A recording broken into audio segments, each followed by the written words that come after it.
एक छोटे से गांव में एक बूढ़ी अम्मा रहती थी। सब लोग उन्हें अम्मा कहकर बुलाते थे।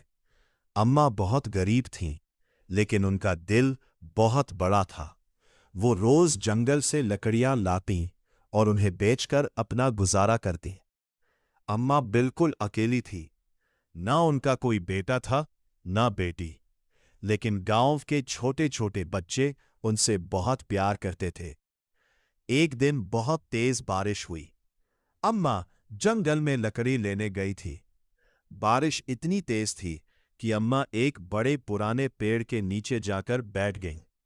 तभी उन्हें किसी की आवाज सुनाई दी, अम्मा, क्या आप मेरी मदद करेंगी?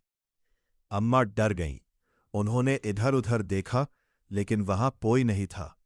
फिर आवाज आई, मैं ये जादुई पेड़ हूं। मैं कई सालों से सूख रहा हूं। अगर आप मुझे रोज थोड़ा पानी देंगी तो मैं आपका जीवन बदल दूंगा। अम्मा हैरान हो गई, लेकिन उनका दिल बहुत अच्छा था। अगले दिन से वो रोज उस पेड़ को पानी देने लगी।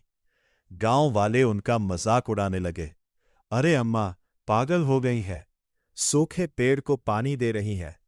लेकिन अम्मा मुस्कुराकर कहती, धीरे धीरे कई दिन बीत गए। एक सुबह जब अम्मा जंगल पहुंची तो वो हैरान रह गई। सूखा पेड़ अब हरे पत्तों से भर चुका था।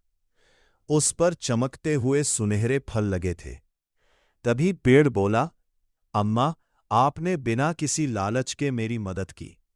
अब ये जादुई फल आपके हैं। अम्मा ने एक फल तोड़ा। जैसे ही उन्होंने उसे हाथ में लिया, वो सोने के सिक्कों में बदल गया। अम्मा की आंखों में खुशी के आंसू आ गए। लेकिन अम्मा लालची नहीं थीं। उन्होंने सारे पैसे अपने लिए नहीं रखे। उन्होंने गांव में गरीब बच्चों के लिए स्कूल बनवाया, भूखे लोगों के लिए खाना बनवाया और जानवरों के लिए पानी की टंकी। अब पूरा गांव अम्मा की इज्जत करने लगा। एक दिन गांव वालों ने पूछा, अम्मा, आपको इतना बड़ा खजाना कैसे मिला? अम्मा मुस्कुराई और बोली, असली जादू सोने में नहीं, अच्छे दिल में होता है। तभी जादुई पेड़ चमकने लगा और आसमान में रंग बिरंगे